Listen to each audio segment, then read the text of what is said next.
Hello friends and welcome to online lecture. Here is theorem 7.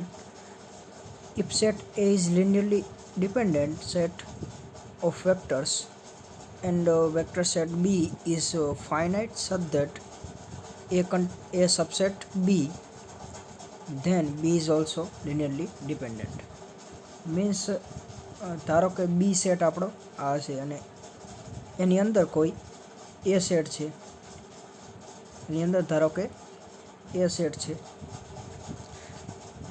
તો એ linearly dependent હોય એટલે કોઈ મોટા સેટની અંદર નાનો સેટ લિનિયરલી ડિપેન્ડન્ટ થતો હોય તો મોટો સેટ એ પણ લિનિયરલી ડિપેન્ડન્ટ થાય.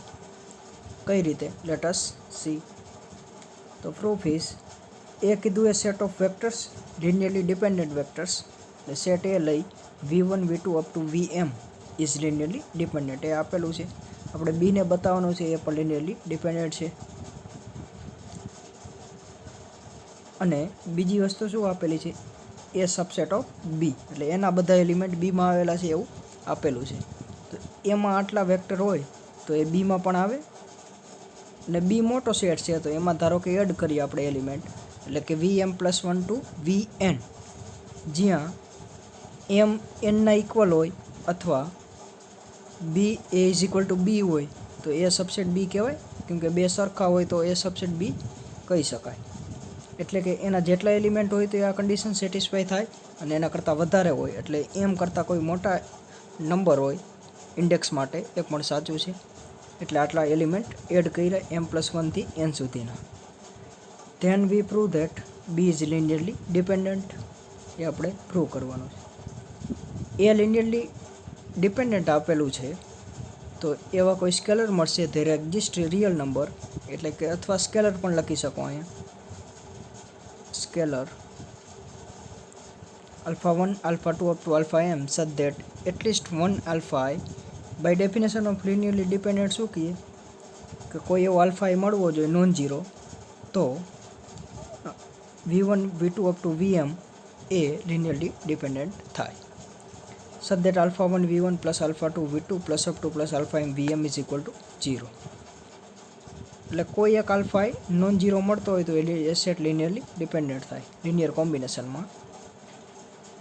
હવે આપણે મલ્ટીપ્લાય કરી, કઈ રીતે મલ્ટીપ્લાય કરવું? તો 0 ઇન્ટુ VM+1 એટલે 0, 0 ઇન્ટુ VM+2 એટલે 0, plus up to plus 0 into VN. એટલે કે ધારો આલ્ફા M+1 થી આલ્ફા N સુધીના બધા સ્કેલર ધારો કે 0 છે, 0 છે તો આનો સમ પણ 0 થાય. તો ડાબી બાજુ આ એડ કરી શકી કેમ કે આનો સમ 0 જ થાય છે તો એડ કરી શકીને જમણી બાજુ પણ એડ કરી શકી. તો શું મળ્યું? We get a real number alpha1 up to alpha n for vector beta for set beta which is at least alpha I is non zero. કેમ આલ્ફા I નોન ઝીરો મળ્યો? કેમ કે આમાંથી આલ્ફા M સુધીમાં એક મળી જાય છે નોન ઝીરો, તો એમાં થોડાક વેક્ટર એડ કર્યા જે ઝીરો વેક્ટર જ છે તો એમાં નોન ઝીરો મળી જાય કેમ કે એમાં આટલા વેક્ટર્સનો સમાવેશ થાય છે.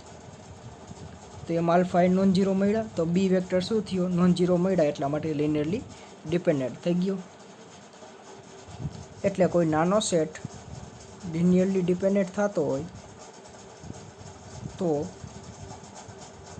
એ જેની સેટની અંદર આવેલો એ મોટો સેટ પણ લિનિયરલી ડિપેન્ડન્ટ થાય.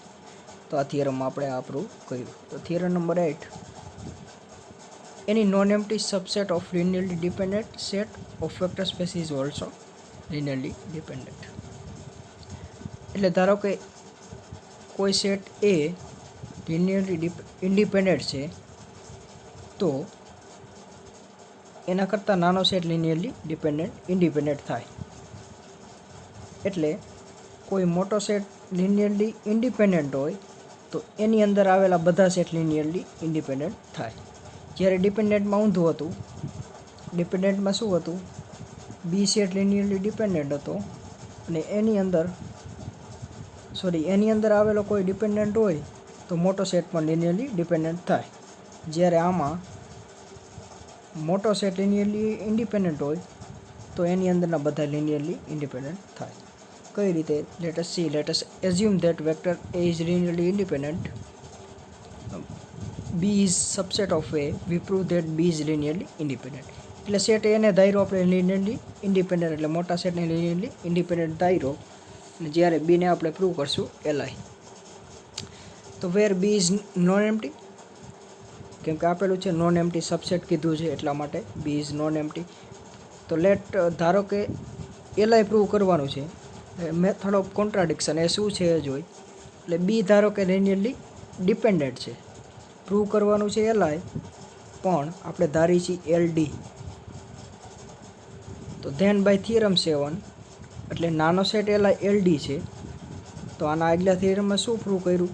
જો નાનો સેટ LD હોય તો એ જે સેટની અંદર આવતો હોય એ મોટો સેટ પણ LD થાય. તો એ શું મળ્યો? LD. પણ આપણે આપેલું શું છે? A is Li. તો અહીંયા ખોટું પડ્યું statement. But given that vector A is Li which is contradiction, hence our assumption is wrong. શું assumption હતું? કે B is LD. એવું આપણે ધાર્યું હતું, એ ખોટું હતું. તો B શું હોય? LD નો હોય તો Li હોય. તો therefore we prove that vector B is Li. Method of contradiction ફરીથી સમજીએ. તો આપણે જે પ્રૂવ કરવાનું છે એને કોન્ટ્રાડિક્ટ કરતું સ્ટેટમેન્ટ ધારી, એટલે Li પ્રૂવ કરવાનું છે, તેનો વિરોધાભાસ શું થાય? LD. તો LD ધાર્યું, તો જે આપેલું છે આ આપેલું છે, અહીંયા ક્યાંક કોન્ટ્રાડિક્ટ થશે.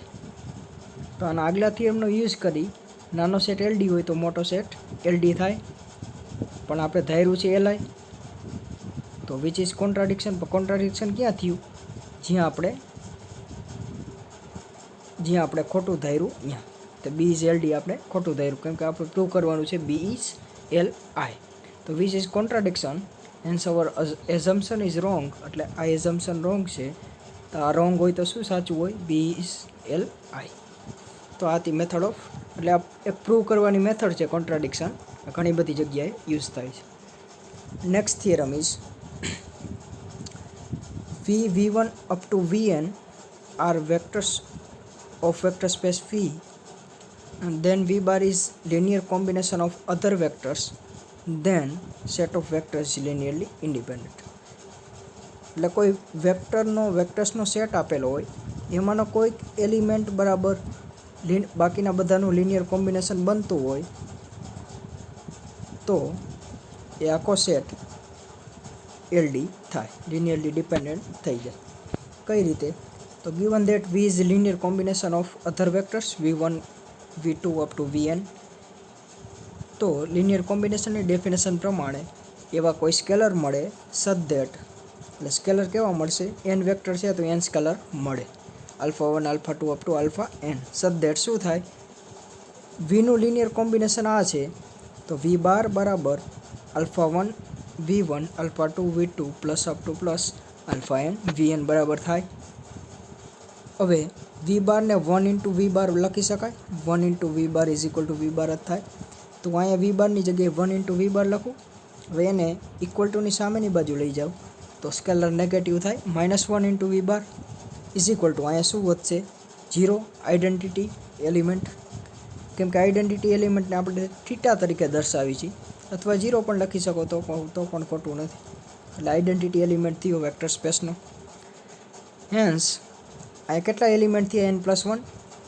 n વેક્ટર અહીંયા સુધી V1 અપ ટુ Vn, અને આ એક એડ થયો એટલે n+1 રિયલ નંબર વેક્ટર થયા. અને સ્કેલર પણ કેટલા મળ્યા? n+1, જ્યાં α1 અપ ટુ αn અને એક સ્કેલર, એટલે V બારનો કોએફિશિયન્ટને સ્કેલર કહેવાય, એટલે -1, જે -1 બિલોંગ્સ ટુ R, એટલે સ્કેલર કહી શકી.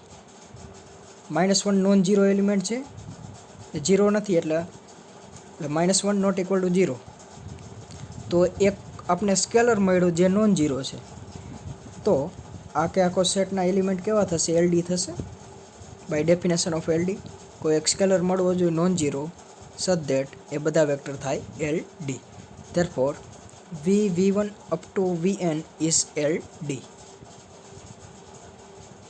બાકીનું થિયરમ 10 થી નેક્સ્ટ લેક્ચરમાં જોશું.